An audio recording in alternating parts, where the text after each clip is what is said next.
Assalamualaikum warahmatullahi wabarakatuh.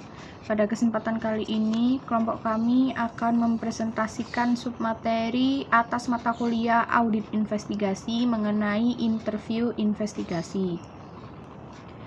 Berikut merupakan nama anggota kelompok kami. Perbedaan antara wawancara dan interogasi. Pengertian wawancara dan interogasi. Wawancara adalah komunikasi satu arah oleh para ahli mencari jawaban untuk pertanyaan mereka, dan kandidat harus menjawab pertanyaan dengan cara yang percaya diri dan jujur. Sedangkan interogasi adalah suatu upaya yang dilakukan oleh pihak tertentu untuk meminta keterangan kepada seseorang menyangkut kesaksian orang tersebut terhadap pihak lain dan atau dirinya sendiri mengenai suatu aktivitas yang melibatkan pihak lain tersebut atau dirinya sendiri. Perbedaan antara wawancara dan interogasi. Ciri-ciri wawancara antara lain yang pertama yaitu bersifat netral dan tidak menuduh. Lalu yang kedua dilakukan dengan cara dan nada yang bersifat tidak menuduh. Yang ketiga, tujuannya untuk mengumpulkan informasi. Yang keempat, dapat dilakukan dalam berbagai suasana dan lingkungan. Yang kelima, bersifat cair, tidak struktur, dan bisa melompat dari satu pokok ke pokok lainnya. Lalu yang keenam, investigator harus membuat catatan mengenai wawancara formal dari awal sampai akhir. Lalu untuk ciri-ciri interogasi antara lain, yaitu yang pertama bersifat menuduh, lalu yang kedua dilakukan dengan persuasi yang aktif, yang ketiga tujuannya untuk mengetahui yang sebenarnya, dan yang keempat dilakukan dalam lingkungan yang terkontrol dan terkendali, bukan di sembarang tempat. Lalu yang kelima, hanya dilakukan sesudah investigator mempunyai keyakinan yang memadai mengenai salahnya seseorang. Lalu yang terakhir, investigator tidak boleh membuat catatan sampai sesudah tertuduh menceritakan yang sebenarnya. Manfaat wawancara sebelum interogasi. Yang pertama, ada keuntungan psikologi bagi investigator ketika ia melakukan wawancara sebelum interogasi. Agar interogasi berhasil, tertuduh harus mempercayai investigator bahwa ia objektif atau tidak memihak dan jujur. Yang kedua, selama wawancara, investigator seringkali mengorek keterangan penting mengenai tertuduh yang sangat berharga sewaktu melaksanakan interogasi. Dan yang terakhir, tidak ada jaminan tertuduh akan mengakui bersalah dalam proses interogasi, padahal kalau ia diwawancara terlebih dahulu dan memberikan keterangan palsu selama wawancara, investigator dapat menggunakan keterangan dari hasil interogasi yang mengungkapkan kebohongannya. Hal ini membawanya lebih dekat ke arah keputusan pengadilan yang menyatakan ia bersalah. Selanjutnya ada teknik interview. Berikut adalah beberapa teknik dalam melakukan interogasi. Yang pertama, criminal profiling, yaitu teknik yang dilakukan dengan cara menyusun teori yang terdapat pada psikologi forensik. Yang kedua, otopsi psikologi, yaitu teknik yang dilakukan oleh seorang psikologi forensik dengan cara melakukan penyusunan otopsi psikologis dari beberapa sumber. Yang ketiga, interogasi secara langsung, yaitu teknik yang dilakukan sudah sangat lama untuk melakukan secara langsung. Yang keempat, teknik hipnosis, yaitu teknik yang dilakukan saat melakukan atau pencarian informasi yang tidak mendapatkan hasil atau tidak mengalami perkembangan.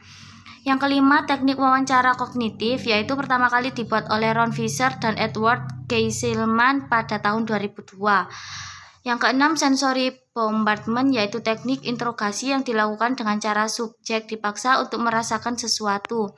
Yang ketujuh, stress position, yaitu teknik yang dilakukan dengan cara membuat tersangka merasa tidak nyaman.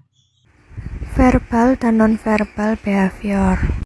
Verbal behavior merupakan ucapan yang keluar dari mulut seseorang, pilihan kata dan susunan kata yang digunakan untuk berkomunikasi. Dalam menghadapi wawancara, subjek jujur memberikan tanggapan spontan dan peduli terhadap siapa pelaku, apa motivasinya, kenapa dan bagaimana perbuatan itu dilakukan. Sedangkan subjek berbohong memberikan jawaban yang sudah dihafalkan atau dilatih berulang-ulang dan lebih peduli terhadap bukti yang tercecer, ada orang lain yang tahu, dan apa ada yang sudah membocorkan rahasianya. Ada dua verbal behavior yang mencerminkan latihan yang diulang-ulang, yaitu yang pertama bentuk pendek atau terpotong, contracted dan non-contracted, dan 2 listing, yaitu subjek membuat daftar kemungkinan lengkap dengan penomoran. Nonverbal behavior merupakan sikap tubuh, gerak tangan, dan mimik wajah yang ditonjolkan dalam berkomunikasi. Perilaku nonverbal yang dimaksud adalah 1. Postur. Subjek jujur mempunyai postur yang tegak searah dengan investigator sehingga ia siap berdialog langsung. Yang kedua, subjek berbohong, batang tubuhnya menjauhi investigator. 2. Gerak tangan. Sebagai tanggapan atas pertanyaan investigator, subjek dapat melakukan 3 jenis gerakan tangan, yaitu pertama, subjek tetap tidak melibatkan diri atau tidak gerak sama sekali. Yang kedua, tangan menjauhi tubuh, gerak seperti menjelaskan. Yang ketiga, tangan mengarah pada bagian tubuh, yaitu perilaku penyesuaian atau menyesuaikan pertanyaan investigator. Yang ketiga, gerak kaki. Pertama, ketika kaki disilangkan, maka menandakan kecemasan, artinya subjek tersebut berbohong. Yang kedua, gerak kaki juga bisa mengubah postur duduk subjek. Yang keempat, mimik muka dan kontak mata. Dari semua perubahan mimik muka, yang paling sulit dievaluasi adalah mimik muka kemarahan. Sedangkan untuk kontak mata, subjek yang jujur tidak pernah khawatir untuk memandang investigator. Paralinguistic behavior merupakan ciri-ciri percakapan di luar apa yang diucapkan oleh orang yang diwawancarai. Maksudnya adalah ucapan yang makna sesungguhnya berbeda dari apa yang keluar dari mulutnya. Ciri-ciri percakapan tertentu yang perlu diketahui investigator: 1. Respon latensi, masa atau periode keheningan, menunjukkan rentang waktu antara kata terakhir dari pertanyaan investigator dengan kata pertama dari jawaban subjek. Dalam NASA studi, respon latensi rata-rata untuk subjek yang jujur adalah 0,5 detik. Sementara itu untuk subjek yang berbohong adalah 1,5. Kedua, early response, jawaban lebih awal.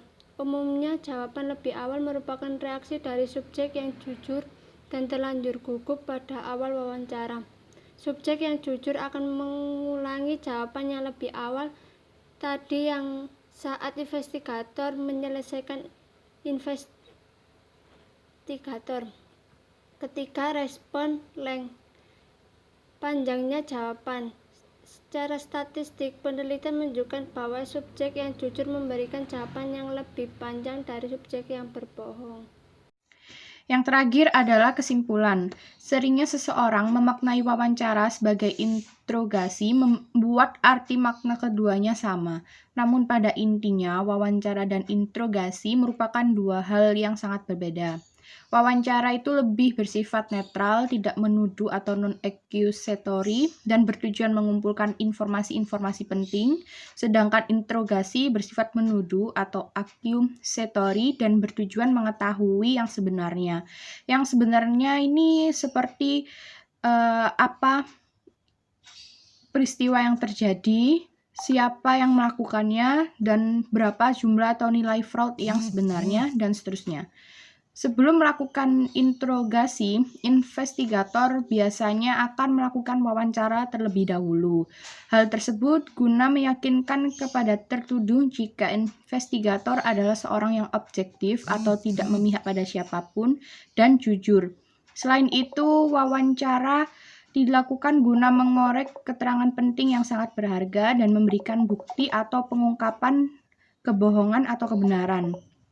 Untuk mendeteksi kebohongan atau kebenaran dalam wawancara maupun interogasi, investigator harus mengetahui konsep dasar dari evaluasi atas verbal behavior, paralinguistic behavior, dan non-verbal behavior. Selain konsep dasar, investigator juga menerapkan beberapa teknik dalam interview investigasi seperti criminal profiling, otopsi psikologi, dan lain sebagainya. Terima kasih atas perhatiannya. Wassalamualaikum warahmatullahi wabarakatuh.